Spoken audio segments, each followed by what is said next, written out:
really happy to give this talk. I have to say that when I saw it on the schedule, I thought, oh boy, this is going to be a real snooze. Because really, when you think about the concept of performance criteria and valves, it's a little bit different in terms of what we do in our usual practice. So let me get out of Alan's. That was a great talk. I thought I'd just repeat it for you. Before I really get in big trouble, how many? I know Mike and Mike. Are there any surgeons here? Any other surgeons? Okay, one. Okay, we got one. Okay, got one in the back. Good. So if I say anything offensive, I just want you to beat me up in the midterm. So that's all right. The real question that we always debate every day in our clinical practices is the patients say, how long is the valve going to last? And when you say something back like, I think it's going to last from what we know 5 to 10 years, there's a little bit of disappointment on the patient's face because they think, it's only going to last 5 or 10 years. Well, no, that's the only thing that we really know. And the truth of the matter is that when we look at the preclinical testing that goes into both surgical and to transcatheter valves, it's a very complex durability analysis. It's a finite element analysis which shows where there's stress on the posts and the leaflets. All the valves, the leaflets themselves go through 200 million cycle testing, 5 years, 600 million cycle testing, 15 years on the frame, and all of the preclinical requirements have been pretty rigorous to get us to the point where we actually implant valves into patients. Now, the criteria for the surgeons and surgical valves was really developed in 1994 and published in 2001 using optimal performance criteria. And those OPCs were related to several complications associated with surgical valves. That means no randomized trials, just following the patients for a requisite number of patient years. And if you focus on the right side of the screen and look at the OPC frequency rates, thromboembolism, valve thrombosis, hemorrhage, paravalvular regurgitation, all of those are under 3%. And as a result, the performance criteria were that there had to be collected a number of patient years with each of the valves. So 200 patients for 10 years is 2,000 patient years in order to know what the frequency is so that it did not exceed 2 times the OPC. So when it comes right down to it, the only valve complication that we're worried about now for surgical valves, of course, valve thrombosis. And in order to be certain that surgical valve thrombosis did not occur at 2 times the OPC, there need to be 4,800 patient years, and that's pretty hard to get for most of our studies as they walk through. Now, what I think is amazing and interesting vis-a-vis our discussions now is the fact that there's no hemodynamic requirements for the OPCs. These are all major complications. Now, this was really raised by Dr. Starr in a very provocative editorial in 2006.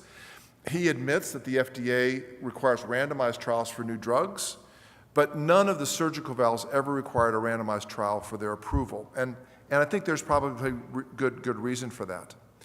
But here are the outcomes that surgeons have talked about with respect to structural valve deterioration. It's reoperation and surgical explant. And those rates are around 2 to 15% at 10 years. So it's the big deal, right? It's not you have an echo, you come back, you see the echo gradient's high, it's structural valve deterioration, which is what we think about in the TAVR world. It's actually that you had to take the valve out, or you had to do a reoperation or TAV and SAV. Now enters into the world, and I just use core valve as an example, as a transcatheter valve. And a transcatheter valve that was specifically designed to have a supraannular location and lower gradients than an annular valve that's placed with the surgeons. And then Mike has published this. We're now out to 2 years. Tom Gleason at TCT this year is going to do 5 years. But for each of the time points that's measured, the hemodynamics of the core valve are better than the hemodynamics of the surgical valve. All the way out now, we'll see at the 5-year data coming up as well.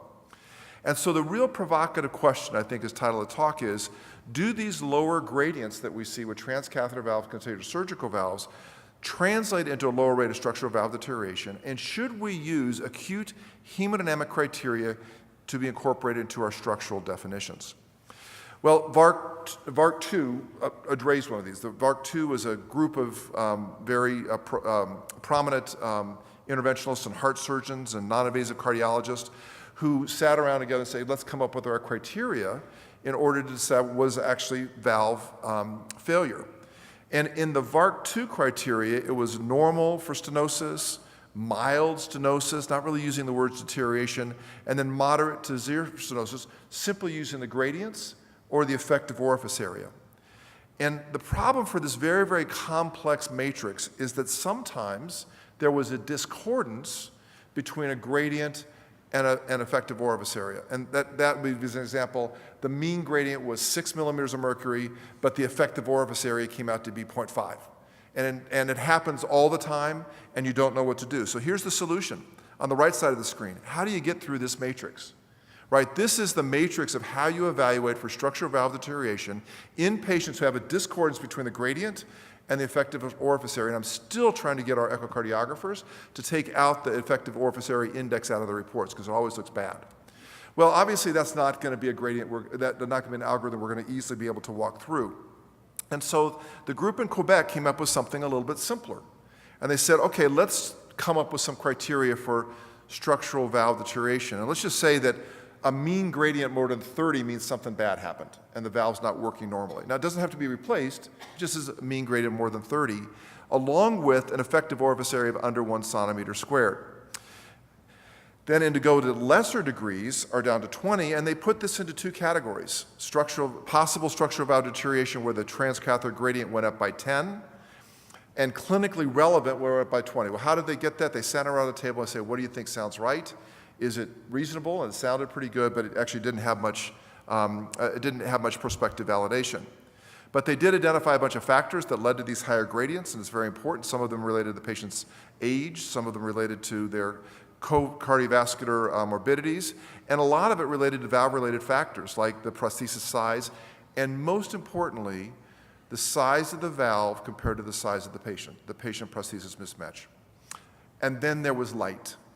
In December of 2017, the European consensus document was published and provided us definitions about how we're going to put the surgeon's definitions of valve failure requiring reoperation and our hemodynamic criteria of saying when we were worried about somebody in the office when they have a 25 millimeter gradient a month after TAVR, and saying how we're going to put those two components together. And what they put this into different structural categories. One is structural valve deterioration. Something's wrong with the valve, it's leaking, it's dysfunctional, the patient's symptomatic, needs to come out.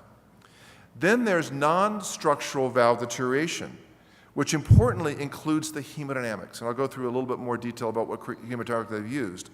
But I think very importantly, they've added into these definitions for bioprosthetic valve deterioration thrombosis, because that's something that we all need to be thinking about when we see a patient in the office a month or two after they've had a transcatheter heart valve and their gradient is high. We have to think about thrombosis. And then, of course, the infrequent episode, less than 1% of endocarditis.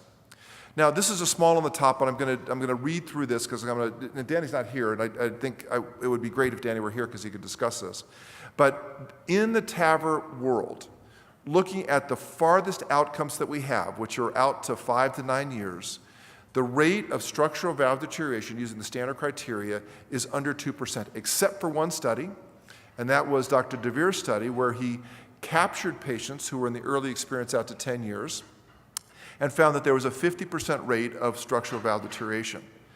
But the math is actually very well delineated in the consensus document, and that's a problem of a competing risk. And that is that if everybody lived out to 20 years, you could exactly tell what the rate of valve deterioration would be. Problem is, in the patients we're treating, they don't all live to 20 years. And so in this series, most of the patients died. Less than 20% of patients were still alive, and so there was an overestimated sort of frequency of structural valve deterioration due to competing risk. And that's something we need to be very thoughtful about. So what do we need?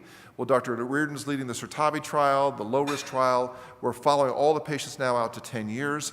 That's what we need. We need a lot of patients out to 10 years to be able to see exactly what our rate of frequencies are going to be.